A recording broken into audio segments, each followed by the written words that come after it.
जय श्री राम। आज आपका बहुत ही सुंदर प्रश्न है कि हमारे धर्म ग्रंथ वेद हैं या पुराण। मैं आपसे निवेदन करूंगा दोनों ही। आप कहेंगे कैसे? देखिए, हमारा वेद मूल ग्रंथ है जहाँ से धर्म का स्वरूप प्रतिपाद्य होता है, धर्म का स्वरूप प्रकट होता है, धर्म के बारे में हमें जानकारी दी जाती है। वेद से ही धर्म का संचार होता है। वेद मंत्र को श्रवण करने के बाद में व्यक्ति के जीवन में धर्म का उद्दीपन हो जाता है। तो आप कहेंगे पुराण क्या है?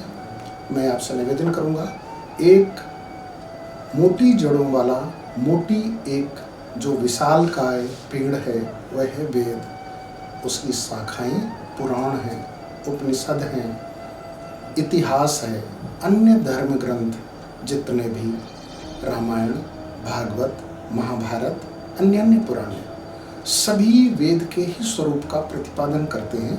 वेद की ही कही हुई बात को अलग अलग तरीके से, अलग अलग रूप से व्यक्ति को समझाने का प्रयास करते हैं।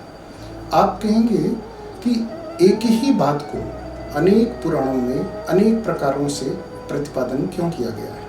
भगवान श्री राम के चरित्र को, भगवान श्री कृष्ण के चरित्र को, या कि अन्य अवतारों के चरित्र को भी हम देखते हैं तो किसी पुराण में वही बात को दूसरी तरह से, तो दूसरे पुराण में तीसरे प्रकार से बताई गई है।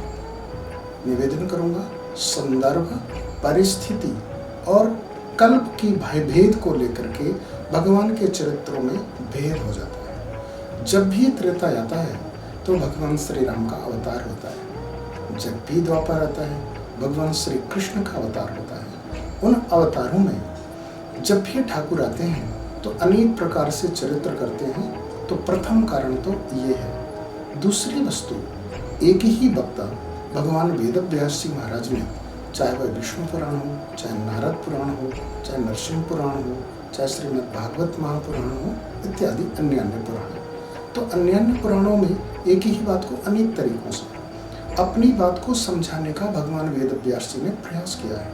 क्योंकि हर व्यक्ति के मस्तिष्क में कोई भी वस्तु एक ही तरीके से नहीं जाती है। हर व्यक्ति की योग्यता, हर व्यक्ति के सहन करने की क्षमता, हर व्यक्ति के धारण करने की क्षमता सभी की अलग अलग होती है। तो निवेदन करूंगा कि अपनी बात को, आपने देखा होगा जब हम कथा सुनते हैं, भागवत सुनते हैं, रामायण सुनते हैं, तो एक ही वक्ता के द्वारा एक ही देश, काल और परिस्थिति में सुनने वाले हजारों श्रोता होते हैं। लेकिन उसी बात को कोई किसी रूप से समझता है, कोई किसी रूप से समझता है। भगवान वेदव्यास जी महाराज तो हर प्राणी के जीवन में सुख और शांति का संचार करना चाहते हैं। भगवान वेदव्यास जी महाराज हर व्यक्ति को पाप से बचाने का एक महाप्रयास करते हैं। व्यक्ति धर्मवान हो जाए, उसके जीवन में सुख हो जाए, कभी भी वह अनाचार, दुराचार, भ्रष्टाचार ना करे, उसके लिए भगवान वेदव्यास जी पुराण, धर्म ग्रंथ, इतिहास, महाभारत जैसे महान ग्रंथों को व्यक्ति के सामने सृजन करके एक प्रसिद्ध करते हैं और समाज में एक नई दिशा लेने की सीख देते हैं। तो मैं आपसे निवेदन करूंगा कि आप वेद अगर पढ़ सकते हैं तो इससे बड़ी बात तो कोई हो ही नहीं सकती। अगर नहीं पढ़ते तो आचार्यों के द्वारा, पुरोहितों के द्वारा, गुरुओं के द्वारा, या कि जो आचार्य महामंडलेश्वर हैं या जो भी योग्य हैं, उस मर्म को जानते हैं, वेद की भाषा को समझते हैं, उनके द्वारा आप श्रवण करें और उसके मर्म को जानें। अगर नहीं कर पा रहे हैं तो पुराणों को पढ़ें, पुराणों के मर्म को जानें। अगर कोई भी भाषा, कोई भी बात अगर हमारी समझ में ना आए तो अपने से अर्थ बिल्कुल भी निकालने का प्रयास ना करें।